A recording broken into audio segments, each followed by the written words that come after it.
समाज शिक्षा अभियान के मुख्य पात्र गुड़िया, खेत में काम करने वाली बच्ची, पढ़ाई की इच्छा रखती है। माँ गरीबी से जूझती, शिक्षा को लेकर आशंकित। रीमा दीदी संवेदनशील शिक्षिका और समाज शिक्षा अभियान कार्यकर्ता। सरपंच गांव का नेतृत्व करता है। स्कूल प्रिंसिपल, समाज शिक्षा वॉलंटियर, समाज शिक्षा अभियान से जुड़ा व्यक्ति, अन्य ग्रामीण माता पिता और बच्चे। दृश्य एक, खेत और स्कूल की घंटी।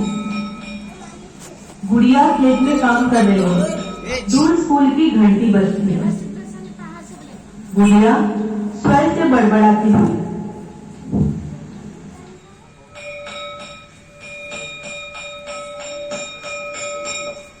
हर दिन वो घंटी मुझे बुलाती है, जैसे कहती है आओ किताबों की दुनिया में चले।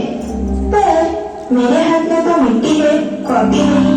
क्या मेरे जैसे बच्चों को सपना देखने का हक नहीं होता? दृश्य दो, घर का आंगन, माँ बेटी का संवाद। माँ मैं स्कूल कब जाऊंगी? बेटी हमारे हालात तो देख, तेरे बापू के खेत का काम भी बड़ी मुश्किल से करवाते हैं। घर की जिम्मेदारियों को पूरा करने के लिए साहूकार से भी कर्ज लिया है। सूद की रकम भी बड़ी मुश्किल से जुटा पाते हैं। तुम्हें स्कूल भेजकर पेट कैसे पालेगी बेटी? पर स्कूल में अब सब मुफ्त है, किताबें, यूनिफॉर्म, दोपहर का खाना और सबसे बड़ी बात सपने देखने की उम्मीद। पढ़ाई हर बच्चे का हक है, सरकार ने कानून भी बनाया है। पढ़ाई अमीरों की चीज लगती है, पर तेरी आंखों में जो सपने हैं ना बेटी, वो मजबूर कर देते हैं सोचने को। दृश्य तीन, गांव की मीटिंग। रीमा दीदी और समाज शिक्षा अभियान वॉलंटियर। गांव के चबूतरे पर बैठक। हमारे बच्चों को दोहरी मार झेलनी पड़ रही है, एक गरीबी की और दूसरी शिक्षा की असमानता की। क्या 2 क्लास को एक कमरे में पढ़ाना ठीक है? क्या एक ही मास्टर जी से 2 क्लास की पढ़ाई कराना सही है? गरीब परिवार के बच्चों को सरकारी स्कूलों में किताबें, टीचर, टॉयलेट कोई पढ़ा नहीं मिलता, जबकि प्राइवेट स्कूलों में सब कुछ मिलता है। पर पैसे वालों को क्या यही समानता है? हम क्या कर सकते हैं, सरकार तो सुनती ही नहीं। एक अकेले व्यक्ति की बोली न सुनी जाए, लेकिन सब लोग एक साथ अपने हक की बात को लेकर आगे आए, तब तो हमारी बात को अनसुना नहीं किया जा सकेगा। आपकी आवाज में ताकत है। समाज शिक्षा अभियान इसी आवाज को इकट्ठा करने आया है। हम न तो किसी स्कूल या वहाँ पढ़ा रहे टीचर्स के खिलाफ है और न ही शासन प्रशासन के खिलाफ है, न तो हम यहाँ कोई धरना आंदोलन, मोर्चा या भाषणबाजी करने आए हैं। हम यहाँ समाज शिक्षा अभियान में आप सबका सहयोग मांगने आए हैं। समाज शिक्षा अभियान का हिस्सा बनकर आप भी अपने बच्चों को एक उज्जवल भविष्य की तरफ जाने वाला रास्ता दिखा सकते हैं। हम सब मिलकर स्कूल का दौरा करेंगे, स्कूल प्रिंसिपल को हमारी बात समझाएंगे और एक स्कूल मैनेजमेंट कमेटी की स्थापना करने का प्रस्ताव रखेंगे। स्कूल मैनेजमेंट कमेटी क्या भला है भैया? हम तो इस बारे में कभी ना सुने। क्या यह कोई सरकारी वाहन लोगों से बनती? देखो भैया, हम अपना काम धाम छोड़कर इन सब सरकारी लोगों के पीछे लगे रहेंगे तो खाएंगे क्या? स्कूल प्रबंधक समिति या स्कूल मैनेजमेंट कमेटी, जिसे हम सुविधा के लिए आगे से एसएमसी कहेंगे, ठीक है? याद रहेगा सबको, एसएमसी यानी क्या? हाँ, याद रहेगा। तो सरकारी स्कूलों में एसएमसी का होना अनिवार्य है और शिक्षा का अधिकार अधिनियम 2009 यानी आरटीई एक्ट 2009 की तहत हमारा कानूनी हक है। बेटा, ये तो हम समझ गए कि ये एसएमसी हमारा हक है, लेकिन रीमा बिटिया, हमें ये एसएमसी को बनाएंगे कैसे और इसमें कौन कौन शामिल हो सकता है? तो क्या है ना कि हम पढ़े लिखे नहीं है ना। काका, एसएमसी में विभिन्न सदस्य होते हैं। इसमें मुख्य रूप से छात्रों के अभिभावक यानी कि पेरेंट्स, टीचर, स्थानीय प्राधिकरण के प्रतिनिधि और स्कूल प्रिंसिपल होते हैं। अब बात करते हैं प्रतिनिधित्व की, तो एसएमसी में 75% सदस्य छात्रों के अभिभावक या संरक्षक होते हैं। इनमें से 50% महिलाएं होनी चाहिए। स्कूल टीचर्स समिति के सदस्य होते हैं। स्थानीय प्राधिकरण के प्रतिनिधि स्थानीय स्वयंसेवी संस्थाएं और ग्राम पंचायत, नगर पालिका, नगर निगम के सदस्य समिति में हो सकते हैं। स्कूल प्रिंसिपल वे समिति के प्रधान सचिव होते हैं। विशेष आवश्यकता वाले बच्चे, ऐसे बच्चों के अभिभावकों को भी समिति में प्रतिनिधित्व मिलता है। इतना ही नहीं तो स्कूल में एजुकेशन एक्सपर्ट्स को भी समिति में शामिल किया जाता है। इसके अलावा स्कूल के 2 छात्र, एक लड़का और एक लड़की समिति के अनुमोदित सदस्य के रूप में कार्य करते हैं। समिति का चुनाव, अध्यक्ष का चुनाव अभिभावकों से किया जाता है। स्कूल प्रिंसिपल एसएमसी के प्रधान सचिव होते हैं। यह तो मैं आपको पहले ही बता चुका हूँ। इसके अलावा अन्य सदस्यों का चयन करते समय बच्चों के कल्याण और स्कूल के विकास को प्राथमिकता दी जाती है।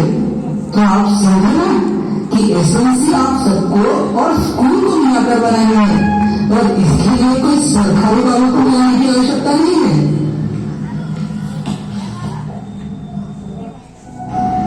भैया, ये सब बड़ी बड़ी बातें सुनने में तो बड़ा अच्छा लग रहा है। कहीं के बात मुझो, एसएमसी होने से ऐसा क्या बदल जाएगा जो इतने सालों से नहीं बदला? देखिए, केवल एसएमसी बना लेने से रातों रात एकदम से हालात नहीं बदलेंगे। इसके लिए हम सबको एकजुट होकर समस्या समझने और उसे सुलझाने का पूरा प्रयत्न करना होगा। धीरे धीरे सुधार होने लगेगा। आइए अब समझते हैं कि एसएमसी का काम क्या होगा। एसएमसी स्कूलों के संचालन और सुधार में महत्वपूर्ण भूमिका निभाती है। स्कूल और समुदाय के बीच एक सेतु का काम करती है और यह सुनिश्चित करती है कि स्कूल प्रभावी और पारदर्शी तरीके से काम करे। एसएमसी विभिन्न कार्यों के लिए जिम्मेदार होती है, जिनमें स्कूल की गतिविधियों की निगरानी, संसाधन आवंटन का निरीक्षण और स्कूलों के मामलों में सामुदायिक भागीदारी को बढ़ावा देने जैसी कई जिम्मेदारियां शामिल हैं। हाँ दीदी, इस अभियान में हम सब भी सहभागी लेंगे। दृश्य 4, घर घर दौरा, समाज शिक्षा वॉलंटियर और रीमा दीदी। हमें घर घर जाकर पता करना होगा कि भैया जैसे और कितने बच्चे हैं जो स्कूल नहीं जाते। वैसे मानी हम तब तक लोगों को समझाते रहेंगे जब तक गांव का आखिरी बच्चा स्कूल नहीं ज्वाइन कर लेता। हम मिलकर सोल्यूशन खोज सकते हैं। यही तो इक्वल एजुकेशन कैंपेन है। Prepare for post school and progress. उनके साथ गांव के अन्य लोग भी शामिल होकर मिलकर पता करने लगते हैं कि बच्चे स्कूल क्यों नहीं जाते।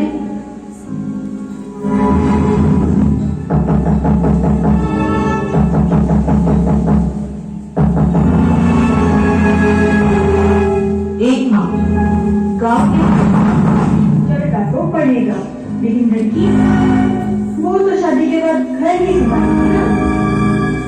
लेकिन दीदी, लड़की भी डॉक्टर, टीचर, कलेक्टर बन सकती है। अगर उसे मौका मिले तो वो परिवार भी संभालेंगी और समाज भी। टीचर दीदी, मैं बिटिया को स्कूल भेज देगी, लेकिन वहाँ ना तो साफ पानी की सुविधा है, ना बैठने के लिए डेस्क है, टॉयलेट का दरवाजा भी टूटा हुआ है। स्कूल के आसपास गंदगी तो इतनी है कि कोई भी बीमार पड़ जाए। स्कूल में लड़कियों के लिए टॉयलेट, सुरक्षा और सुविधा होनी चाहिए, यह उनका हक है। लेकिन दीदी, अभी आपने जितनी भी समस्याएं बताई हैं, उनमें से लगभग सारी समस्याओं को हम सब मिलकर सुलझा सकते हैं। दृश्य 5। अगले दिन स्कूल का दौरा। गांव वालों की प्रतिक्रिया। स्कूल में गंदगी, टूटी बेंचेस, बंद टॉयलेट।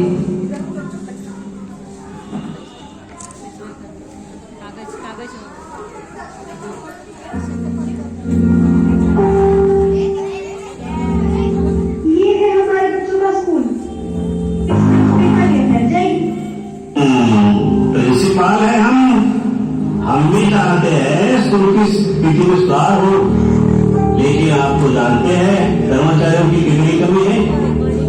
एक ही टीचर दो क्लास को साथ साथ पढ़ाता है। ऊपर से कर्मचारी भर्ती कई सालों से नहीं हुई है और ऊपर उससे पढ़ भी नहीं आता। लेकिन अब मुझे एक आशा की किरण नजर आ रही है।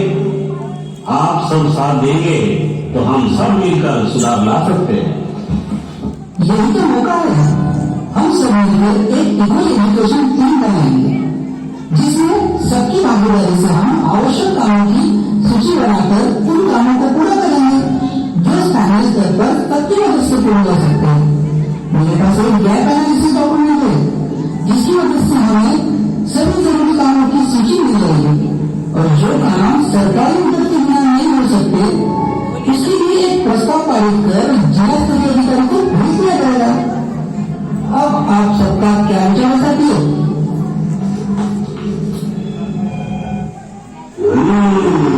सही बात है। दृश्य 6। शांति सभा और प्रस्ताव प्रस्तुति।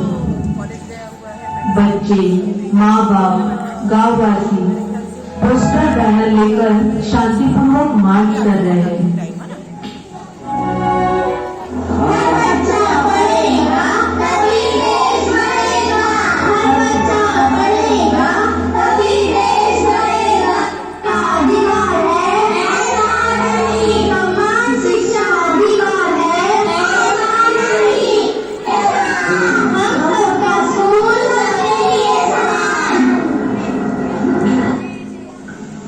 सरपंच गांव के चौराहे पर।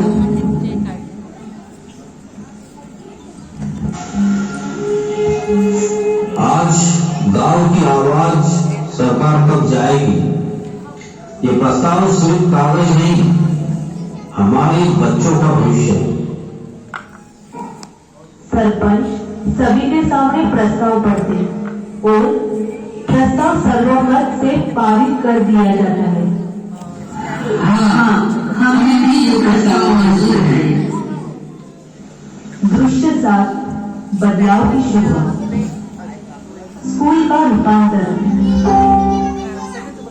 इसी में गांव के कई सदस्य शामिल हो जाते हैं। जरूरत की सभी सामग्री किसी न किसी तरीके से जुटा ली जाती है। कोई अपने घर से चेयर दान देता है तो कोई स्कूल के लिए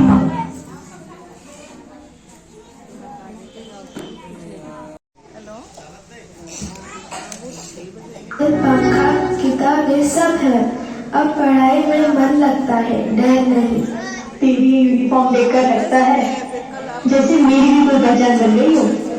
आज मैं स्कूल में हूँ क्योंकि मेरी माँ ने हिम्मत की, गांव ने साथ। स्कूल का रूपांतरण। इसी में गांव के कई सदस्य शामिल हो जाते हैं। जरूरत की सभी सामग्री किसी न किसी तरीके से जुटा ली जाती है। कोई कोई अपने घर से चेयर दान देता है, तो कोई स्कूल के लिए कोई सफाई का सामान जुटा लेता है, तो कोई स्कूल के टूटे बेंच ठीक करने लगता है। स्कूल की रंगाई पुताई की जाती है। कुछ लोग शहर से नई बेंचेस, बस्ते, यूनिफॉर्म और किताबें भेज देते हैं।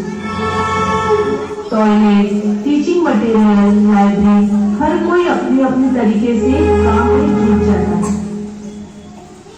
माँ, अब स्कूल में टेबल, पंखा, किताबें सब है। अब पढ़ाई में मन लगता है, डर नहीं। तेरी यूनिफॉर्म देखकर लगता है जैसे मेरी भी कोई पहचान बन गई हो। आज मैं स्कूल में हूँ क्योंकि मेरी माँ ने हिम्मत की, गांव में साथ दिया और रीमा दीदी ने विश्वास दिलाया। समान शिक्षा मतलब हर बच्चे को बराबर मौका, समान सुविधा और इज्जत से पढ़ने का अधिकार। यह सिर्फ किताबों की बात नहीं, यह सम्मान की बात है। समान शिक्षा और समान अवसर की बात है। शिक्षा हमें समान चाहिए, शिक्षा हमें समान चाहिए। शिक्षा से ही सपने बनते हैं। समान शिक्षा से ही समाज बराबरी का बनता है। आइए हम सब मिलकर समान शिक्षा को एक जन आंदोलन बनाएं। शिक्षा हमें समान चाहिए।